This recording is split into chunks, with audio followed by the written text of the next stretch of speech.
How many first-round draft picks at linebacker do you think the Ohio State Buckeyes will have in the 2024 NFL Draft?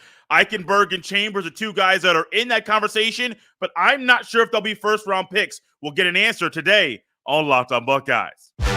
You are Locked on Buckeyes, your daily podcast on the Ohio State Buckeyes. Part of the Locked on Podcast Network, your team every day.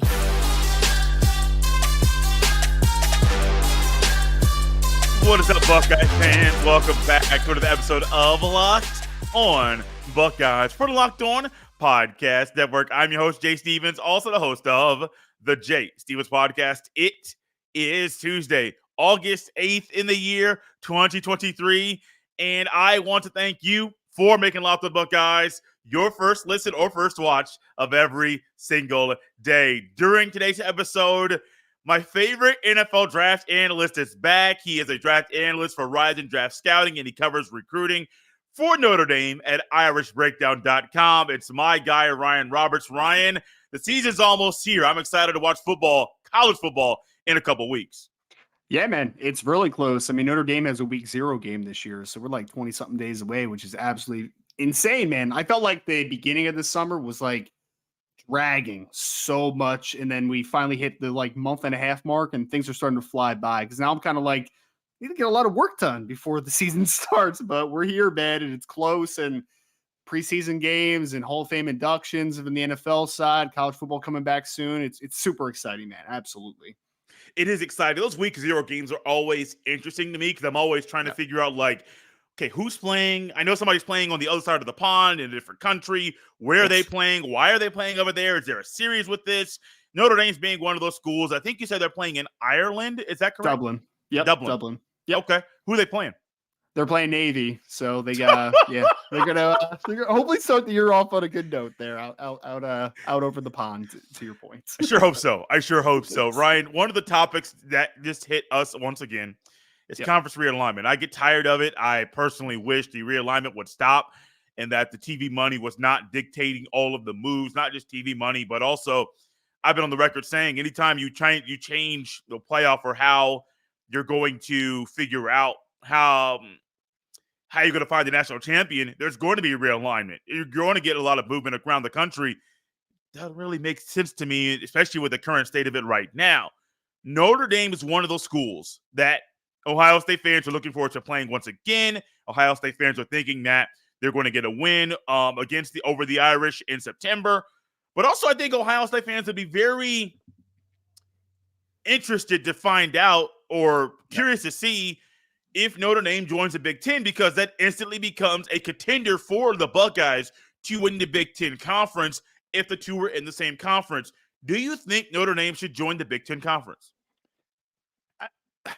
It's such a tough question. It really is, because this conference realignment stuff, Jay, I know that everybody wants answers immediately in this space right now, because they look at it and the assumption was early, Big Ten, SEC, the two best conferences in major college football, they're going to be the superpowers and everybody else is going to fade. Obviously, we're seeing the Pac-12, which had stood since 1916, is now dead in the water. They're going to have 4 teams going into the 2024 season. So, I mean, that conference is dead at this point.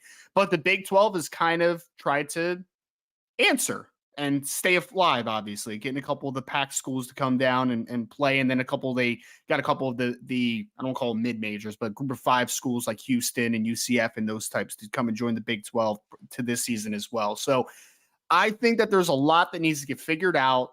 I think it's a volatile landscape right now. I'm shocked that we're talking about this so quickly. I thought this was going to be a thing over the next few years that was going to try to figure itself out. I did not think that it was going to be a 2-week process of full realignment for the 2024 season. Like, it's just crazy how quickly things have gone.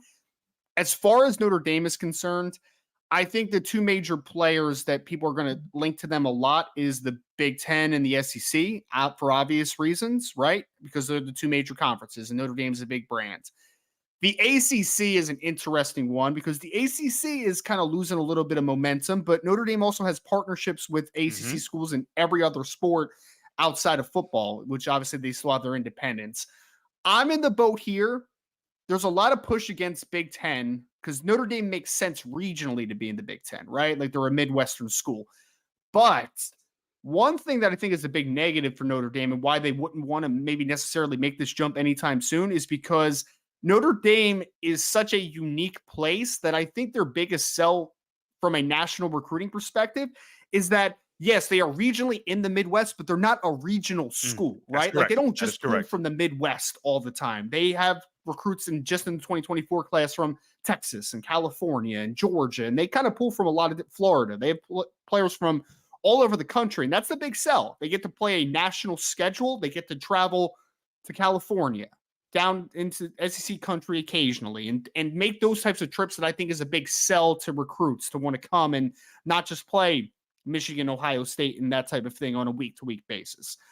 Personally, because funny story is that Notre Dame has tried to join the Big Ten in the past multiple times, and Michigan has blocked them multiple times before, right? So, like, Notre Dame's been open to the conversation, but at this point, and this is just my opinion, I don't have any inside sourcing on this, I think Notre Dame is just going to let this play out as long as possible and maintain its independence, because if Notre Dame is eventually in a position where they have to join a conference, which might happen in the future, it might happen eventually, why would you rush this decision now? You make yourself so much more valuable by letting this all play out, because the market is going to get higher naturally every single year. We've seen that. I mean, from the free agency of college football now to the free agency of the NFL to just how general, markets work, Notre Dame is going to become more valuable the longer that they are independent. And whether it's the SEC versus the Big Ten, ultimately, both those conferences are going to want Notre Dame. They're going to want them, because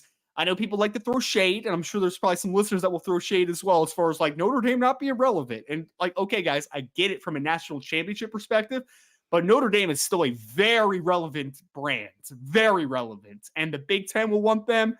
The SEC will want them. So the longer you let this play out and maintain independence, I think that actually makes yourself more valuable. So I think that Notre Dame lets it play out, see how the landscape finishes out. And if there is a position where eventually they have to join a conference or kind of forced to, you're going to be more valuable down the road than you are today. So I don't think that Notre Dame needs to rush this process right now and rush this decision. Ryan is out here talking about Michigan blocking Notre Dame from joining the Big Ten Conference, and that was something I forgot about it. Then it's like, oh, okay, so they don't play Michigan every year, and then Michigan's being petty and not allowing them to join the conference. And actually, I think I've heard that Michigan's done that to a couple schools before. They try to block them from joining the conference, and I'm like, dude, what's going on? Why are you so petty? But I do think, though, from the Ohio State Notre Dame perspective, Ryan, some Ohio State fans will say, we don't want to play Notre Dame every year. Even though they say from a national perspective, Notre Dame, Fighting Irish, they're not really in the title race every year. The Buckeyes are going to have to play Michigan. Probably going to have to play USC or UCLA one of the two every year. Probably going to have to play Oregon and Washington, one of the two every year. Do the Buckeyes really want to add Notre Dame once every 3 years, once every other year? Maybe it's a rivalry, a local rivalry, because South Bend and Columbus are not that far away. Maybe. Yep. But to me, I think you would drastically improve the Big Ten in every sport. However, you mentioned that, like, simply recruiting for football and really not the other sports, but really for football in general, it would hurt them. Like, it would diminish Notre Dame's schedule and the recruiting.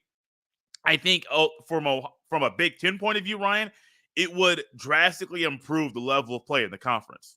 It would. It would. I mean, I think that, again, it's about the national perception, and it's also about the play on the field, right? Yeah. Like, I think that Notre Dame is getting in. I think Notre Dame's going to be in a good place moving forward. I am a believer in Marcus Freeman. I think that he's bringing in a lot of talent. I believe that Notre Dame is on its way from hopefully transforming from a consistently good football team to hopefully contending, right, again, and being that type of team. I think that they can eventually get there. So from a just playing perspective, I think adding another talented team is a very good thing for sure, right? But I also think, again, at the end of the day, I'm sorry if you hear my daughter screaming in the background, because that's what dad life is right now, which is just absolutely crazy.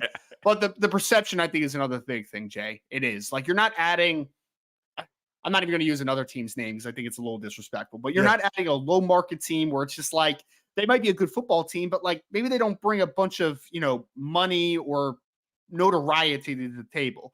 Notre Dame brings that, right? Like Notre Dame brings that. Even if Notre Dame, and I think back to like 2016 when Notre Dame went 4-8 and they were absolutely terrible, right? Like even then, after that season, it's still like, but they're still Notre Dame, right? Like they're a bad football team right now, but they still have that national brand. They still have the markets. They still have their TV deal. They still have all the things that they bring to the table. So I think it strengthens the Big Ten or SEC or ACC, whatever it ends up being. If it does happen eventually, I think it strengthens it from every angle, man. A conference is going to make more money, and a conference is going to get a good football team that joins the fold. So you're adding talent and you're adding a brand, which I think is a big thing for conferences, obviously, because they want to make money at the end. And this is all about money, and they would make them more money. Absolutely. It's time to discuss with Ryan what we brought Ryan on here to talk about. That is summer scouting, the 2024 NFL draft. Steele Chambers and Tommy Eichenberg are really talented. Are they first round good, though? We'll find out what Ryan has to say about Tommy Eichenberg next on Locked on Buckeyes. This episode is brought to you by LinkedIn Jobs. These days, every new potential hire can feel like a high-stakes wager for your small business. You want to be 100% certain that you have access to the best qualified candidates available. That's why you have to check out LinkedIn Jobs. LinkedIn Jobs helps you find the right people for your team faster and for free. It is free, quick, and easy to create a job post at LinkedIn Jobs. Once you create your job post, add your job in the purple hashtag hiring frame to your LinkedIn profile to spread the word that you're hiring. Simple tools like screening questions make it easy to focus on candidates with just the right skills and experience so you can quickly prioritize who you'd like to interview and hire. It's why small businesses rate LinkedIn Jobs #1 in delivering quality hires versus leading competitors. LinkedIn Jobs helps you find the qualified candidates you want to talk to faster. Post your job for free at linkedin.com/LockedOnCollege. That's linkedin.com/LockedOnCollege to post your job for free. Terms and conditions apply. The last time we had Ryan on, or the last couple of times, Ryan started discussing talented Ohio State guys on the defensive line. Tuimoloau, Michael Hall Jr., Tyleik Williams. He wants to see more from Jack Sawyer before being all in on him as a defensive end at the next level. Tommy Eichenberg has been a guy that has been on the field and done a lot of great things for the Buckeyes numerically. Over 100 tackles a year ago, 2.5 sacks in 2022. Tackles for loss is 12 tackles for loss, 2.5 sacks, 120 tackles. My numbers, I'm like, oh, those are some nice numbers there. And so numerically, you hear those stats: 120 in the tackles, 12 tackles for loss, 2.5 sacks. You're like, oh, he's a really good linebacker. He'd be great in the NFL. Something tells me that's not what Ryan's going to say about Tommy Eichenberg. Ryan, the floor is yours. Man, Tommy is one of the he was a frustrating watch for me, Jay, because I think for people that don't know, like I was a linebacker and I am a big stickler for the fundamentals of playing the linebacker position. And some of those fundamentals are eye discipline, the ability to play with a really strong trigger and be able to trust your eyes, kind of getting downhill, and then working at the point of attack and getting off of blocks and being able to stack and to get to the football. I mean, those things are really important to me. And Tommy Eichenberg does all those things really well, Jay. Like if the game was just played between tackle to tackle, I love Tommy Eichenberg, man. Yeah. He's a 6'2" and a quarter, 237 pounds. He kind of has that throwback style to him. He is a traditional Mike linebacker, what we think of it historically on the NFL level. And he understands how to take on blocks. He understands what an offense is trying to do to him. He understands how to manipulate and understands how to slip blocks. Like he does things really well. And I think that the 12 tackle for loss number, it's a really good number for his play style, man. Like, cause he's not the Steele Chambers block slipper of the world, right? Where it's just like, that kid's a really good athlete. So it makes sense that he can get downhill and make a big play. Tommy Eichenberg works off of his IQ and his toughness. And those things work so exceptionally well in the game. So I think that he brings a nice baseline to the table. I do believe that Tommy Eichenberg is going to play on the NFL level. And I think that there's a world or maybe he's a Blake Martinez-ish type of linebacker where it's like solid to good linebacker in the NFL. But there are limitations to Tommy Eichenberg that I think we can't ignore. I mean, outside of the size, which is good, we have an estimated 4.85 40-yard dash, which is not a good time for an inside linebacker. No, not at all. I think it'll probably be more close to the 4.75 range, but even that's very pedestrian in today's world, right? Like it's not a good number, Jay. So I think that for me, there's a lot of limitations there. I don't think he's ever going to be a sideline to sideline or a slot to slot type of player. I just don't think he's going to be able to play in pursuit well enough because just don't think he has that second gear as an athlete. And I also don't think he'll ever be a plus member in the passing game. Like, I don't think that he'll be able to play man-to-man for sure. I think that as a zone dropper, I think he'll be sufficient enough to not kill you at times, but I don't think he'll ever be plus where it's like, close down a window quick enough to be able to get a lot of pass breakups or maybe an occasional interception. Like, I just don't see him being plus in either one of those facets. And as a blitzer, I also don't think that he's going to be tremendous either because I just don't think he has incredible closing burst. I just don't. So I ended up giving him a 5th round grade, which I think is still a good grade. I really do. The NFL, actually, some people in the NFL like Tommy a lot, higher than I am on him. Some have 3rd round grades on him, which, we're talking about day 2, obviously, in that instance. I'm talking about more early to mid-ish day 3. Like, that's more what I see with Tommy Eichenberg. Because again, I just think that there's a world where Tommy's a solid to good starting linebacker in the NFL. But similar to Blake Martinez, I think that a lot of teams are going to say, he's not bad, but don't we want to upgrade that position? Don't we want to get a little more playmaking potential out of position? Don't we want to strive for better in certain instances? And I think that that's what Tommy Eichenberg is. And I respect Tommy a lot because he's a kid that Notre Dame fans know really well, right? Because Liam Eichenberg, his older brother, was a really good starting left tackle for Notre Dame, ended up going in the 2nd round to the Miami Dolphins a couple years ago. Was a really good player in 2020, especially. Tommy has turned himself into a tremendous linebacker on the college level. And I think JIm Knowles and that staff owes a lot of credit to them because think about our talk last year, Jay, about like the linebackers. It was like, man, like Steele Chambers switching over from running back kind of saved them because they were a really bad linebacking group the year before. Tommy has turned himself into a preseason All-American and one of the best linebackers in college football. I just struggle because I see limitations translating to the next level. I think he has potential to be a solid to good player, definitely a backup type of player, but I just think that there are some limitations that NFL teams are going to be a little bit worried about with Tommy. The limitations there that we see, they're not limitations that you mentioned his IQ. I think his instincts, and not just like the IQ itself, but how that stuff is translating on the football field. Yep. They're insane. Like, for a guy who is limited athletically, the only word I can use to describe his instincts are insane because he is so quick to know, even sometimes pre-snap, you can tell he knows where the ball's going to go, knows where the play is going to go, and he can kind of move guys around and say, hey, that way, or he's going to your right, like, or the guard is going to do this. Here's how you combat it. Like, he's so good with just the instincts and the IQ. Dude, it's just that athleticism. It's just the quickness. It's the way that the game is played. If this is 1980, 1995, Eichenberg is starting middle linebacker in the National Football League. He probably would be closer to 250 pounds as well, but he is the starting middle linebacker of the National Football League and probably starting for 5 to 10 years based on the play that the National Football League has at that point in time. The game's too wide open, too fast, too quick, too many 3 wide receiver sets.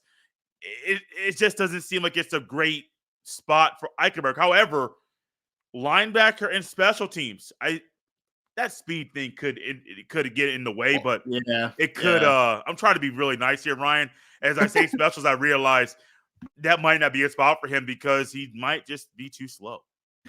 Yeah, I mean, when you're talking about coverage unit, and obviously you're talking about kick coverage, you're talking about punt coverage, you want speed and length. I think that Tommy does have actually solid length for his size. I mean, he's 6'2" and a quarter, so I mean, he's a pretty tall kid. I think his arms are. I don't have an official arm length on him, but like when I was watching his film, I thought his length was sufficient. Like it didn't look like a negative to me in that regard. So I think that'll have that. If he is a legitimate 4.8 to 4.85 type of kid, there's just going to be some guys that are just going to be kind of like, I don't know if he's quite fast enough to be able to be that quick coverage unit. But there's also other parts of special teams, right? It's the punts where maybe he's a personal protector, maybe he's blocking occasionally, maybe he's one of the they don't even, I was going to say one of the wedge busters, but they don't even have wedges anymore. So like we no, they can't talk outlawed about that a while as much. ago. Yeah, I mean, but I think it's possible that he has some special teams value. But for me, Jay, like I think that his biggest value is going to be about the communication aspects of it, right? About the play on the field defensively. I think that he does bring a nice baseline to the table. Like I said before, I don't think that Tommy Eichenberg is such a deficient athlete that he's going to have a tough time sticking in the NFL. I would be surprised if Tommy Eichenberg wasn't an NFL player for 6 to 7 years, at least as a main backup, potentially as a spot starter or maybe a low end starter. Like I think that he has that type of upside.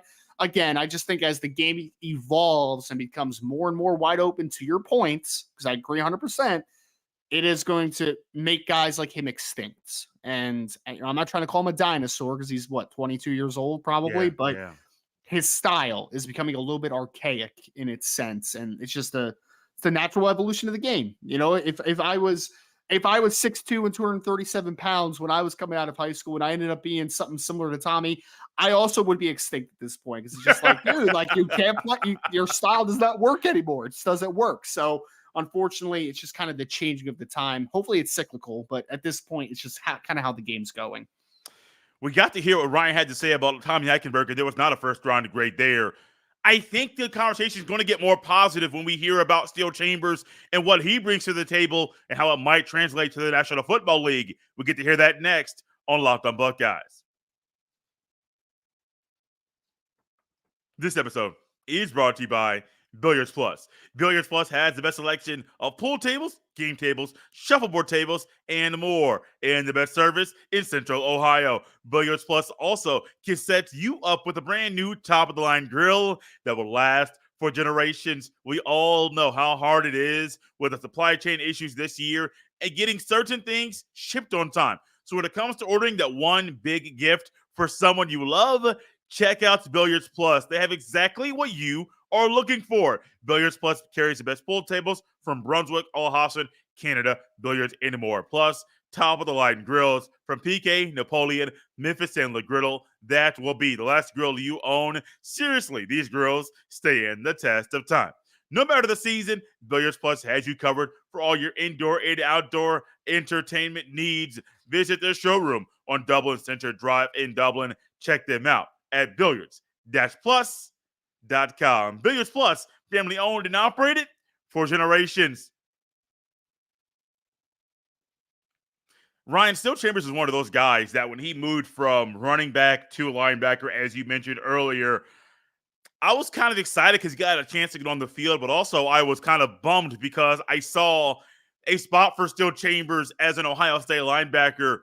Once he was healthy over a couple seasons, I thought we would see a really good, maybe not elite running back in college, but a really good, solid guy, a guy that could run and have 1,000 to 1,200 rushing yards in a season in back-to-back years. I think he would have been that kind of solid guy. I do think, though, with him going to linebacker, that was the best move for him to have a potential long career in the National Football League. When you watch the film on Steele Chambers, what do you see? I mean, I see there's a lot of things to like about Steele. I mean, so just kind of some background on him. You mentioned, obviously, the transition for running back. I think a lot of those traits really pop on film. He weighed, I wish he was a little bit bigger. I do, but he weighed in at 6 foot and 7/8, so right around 6'1" and 222 pounds in the preseason in the spring. So hopefully he's more. Whoa. You say 222? 222 in the spring. I'm hoping he's more in the 228 to 230 range, somewhere in that ballpark. But on the website, Ohio State's official website, Ryan, I didn't mean to cut you off there. No, you're fine. I like to use this as a reference point. It's interesting how things go from the summer or the spring to the website. They got him listed at 6'1", 232. So either he was super light or this is false. I don't know, but we know how rosters go. There might be a typo on the Blesto sheet. Could be. That's always possible. But hopefully, if he is 222 this offseason, hopefully he is more in the 230-ish range, somewhere in that ballpark. Which is just so funny, Blesto Jay. There's a sorry, my mind goes in a million different ways. There's an FCS safety in the 2024 draft that is listed on his site at 6'3", and he is like 5'11" and 7/8. He gave an extra 3 inches. Just like the old reminds me of the old Allen Iverson in basketball. Like, everybody knew he was 5'10". Ain't no way he's 6'1" in the roster. Like, he's a short guy, but that's what it reminds me of quickly. Oh man, yeah, it's hysterical. Just guys, we're going to get the official measurement eventually. Like, you might as well just be honest about it. It's just really sad. It's just really weird. But so he's a little bit of a lighter build linebacker, but I actually think that his frame is developing really well, in my opinion. I think that he looks very filled out comparative to what he was early on in his career when he was a true running back. Because he was a real, people forget, man, that kid was a 4-star running back. Like, he was a really good running back coming out of high school. Notre Dame liked Steele Chambers a lot at running back. Like, they liked him a whole lot. So NFL, at least from Blesto, they had him with a 5th round grade to begin the process. I gave him a little bit higher grade. I gave him a late 3, early 4th round grade. So I actually gave him a higher grade than what Tommy Eichenberg has, because it's similar to what Tommy we were talking about, Jay. He fits the style a whole lot more in today's game, because I really think that he is a really good mover, man. Like, changes direction well, has really nice sideline to sideline speed. I think he's going to be around 4.56 to 4.6 flat in the 40, somewhere in that ballpark. I think he's going to run really well, and he's going to have that really muscular frame. And I think his length for that, despite him only being right around 6'1", I just think his length is pretty good. I think he's got a little bit of length to his arms, which is great. And I think that he's still learning the nuance. If you watch his 2021 film compared to 2022, I think he took a massive step forward and being able to just be consistently in the right spots. Like, you saw the athleticism in 2021, but I think the athleticism was in the right spot a whole lot more in 2022. I think he can play in space a whole lot more. I think he can play sideline to sideline. I think he has really nice, speed. And I think that he's actually pretty physical getting downhill as well. I don't think that he'll ever be Mike linebacker at the next level. I think he's a will projection, because I just don't know if he'll ever be a guy that works at the point of attack incredibly well, just because he's a little bit smaller build.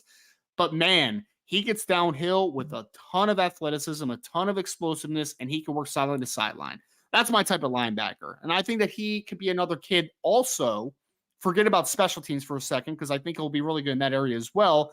But he could be that potential dime linebacker at the next level, where it's like, in obvious passing situations, you play him right in the middle of the field, let him play, just read and react and be able to spy and be able to work in space. And so I think he brings a lot of value to the position in today's game, because it's become obviously much more of a space and wide open game today.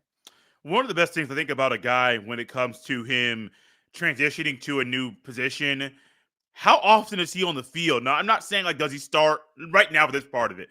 Does he start, or is he a backup? Does he play every game?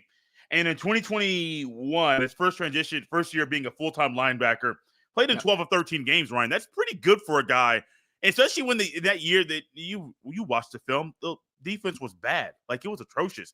And so they were trying different things back in and out and in and out. But playing 12 of 13 games in 2021, that was huge for him. Had 47 tackles, 5 tackles for loss, and 1 sack. Not bad. 1 interception. Not bad for your first year being a linebacker. Last year, played in every game, 77 tackles, 6.5 TFLs, 2 sacks, 2 picks, 2 pass breakups, 1 fumble recovery. He also scored a touchdown. I believe that touchdown came in the game against Maryland in the 4th quarter, where the Buckeyes defense had to do something for the Buckeyes to win that game. So with all that in mind, not even numerically, Ryan, as far as stats and statistics, but more so like him playing a lot. Yeah. We talk about guys, and we talk about him, what was it, I think a week ago, or Jack Sawyer was a guy that we were like, maybe he comes out, but it may be good for him to stay in school 1 more year to get another year of college under his belt. Chambers isn't a guy that can really stay, but him staying as long as he has and being consistently on the football field at linebacker is something that NFL execs and coaches are going to say, okay, we saw the transition. You stayed on the field a lot in those first 2 years. That 3rd year at full-time linebacker, you stayed on the field, you're consistent, and you were a leader. That consistency and the year in, year out, being able to have more film on him may help Steele Chambers maybe not be a first-round pick, but maybe a late second-round pick. That might be where he falls at the high end in next year's draft. Yeah, I think that he has a good opportunity to go day 2 eventually, because I think the big thing, Jay, to your point, is that there's still a level that he can reach as a football player, maybe be just a little bit more proactive, a little bit better between the tackles. And if he does, I imagine he's going to test phenomenally well at the combine. Like, I would be surprised if he doesn't run and jump and just do the things that you're really want a modern day linebacker to do. So I think he has the potential to be somewhere on day 2. There's no doubt about that. I think for me, like, he's going to end up being a 3-year starting linebacker at Ohio State after this season. If he returns in 2024, something that probably didn't go well, right? Like, it feels like to me that this is this season for him to really go out on. I really think that is the maturation that's going to happen. I think that that's the trajectory that's going to happen, because he went from 40 something tackles to 77 and, just one season, Jay. Like, if he takes another step up, it's a 90 plus tackle for loss guy. He's probably a 10 plus tackle for loss guy, and he's going to have some passing game production as well. So I think that he has everything you need to project as a starting linebacker in the NFL. It's just about, and again, he's still new to the position. Tommy, because I know Steele Chambers played some defense in high school, so it's not like he's never played defense before. But Tommy Eichenberg's been a starting middle linebacker probably since he was like 8 years old. You know what I mean? Like, he's just been playing that spot, and it's just been something that's been very familiar to him. Steele Chambers is still maturing as a football player. He's not there yet. Another year with JIm Knowles, another year in the system. I expect Ohio State's defense, they took a big step forward from 2021 to 2022. I expect them to take another big step forward in 2023. I expect them to be a very good defense this year. And I think a big part of that is if Steele Chambers hits his upside. Because if Tommy Eichenberg hits his upside, he's kind of what he was last year, right? It's like he's just a good player. He's a really good player. He's going to have production. But if Steele Chambers hits his upside, then he's forcing interceptions. He's forcing fumbles. He's creating big plays in the backfield. His tackle for loss numbers are going to go up. He's the playmaker on the second level, I believe, for Ohio State in 2023. And I think that's going to be very valuable to the NFL. Very valuable. I'm with you, Ryan. If you could, Ryan, let everyone know we are up out of time. Where they can follow you on social media. There's so many changing apps. I don't know which ones to name. So let everyone know where they can follow you on the socials. And then also, if they want to get a little insight on Notre Dame before the big matchup in the season, where can they find that as well? Yeah, I mean, you can follow me on X, I guess, or Twitter, whatever you want to call it, at Rise and Draft. That's where I spend most of my time. I'm also on Instagram and Threads, sort of, at R&D Scouting, if you guys want to go there as well. RiseandDraft.com for all your NFL draft needs. Our database is up and running, and we have the mock draft database and everything that's on there as well. So if you guys want to just toy around with that in the preseason, and then also IrishBreakdown.com. If you want to listen into any Notre Dame just conversation and where the team's kind of heading going into the season, because we're in full kind of off-season mode and getting ready for the first game. And then obviously Ohio State has a big game against Notre Dame this year in South Bend. So if you want some insight into the team early on, make sure to go to IrishBreakdown.com. And thank you as always, Jay. I appreciate you, brother. And guys, you can follow me on Twitter at JSteven07 or X. I keep saying Twitter. It's like muscle memory. I might have to rephrase that. I know, statement man. You got the bird at the bottom still, man. You need to get the X on there, apparently. Let me just hit a couple texts real quick to the people in charge here. And you guys can send the email to all your emails, jstevens317 at gmail.com. We'll be back tomorrow, Thursday and Friday, breaking down Ohio State fall camp. I believe the boys are reporting to the hotel room, and you know what? That just means more football. The pads will be on. They'll be thumping. They'll be hitting. And I can't wait to hear and find out who the starting quarterback will be for your Ohio State Buckeyes. I'm a Cord guy. Some of you might be a Devin Brown. We'll find out soon, hopefully soon, who QB1 will be for the Buckeyes, maybe in the next week or two. This has been Locked on Buckeyes here on a Tuesday. I'll see you next time.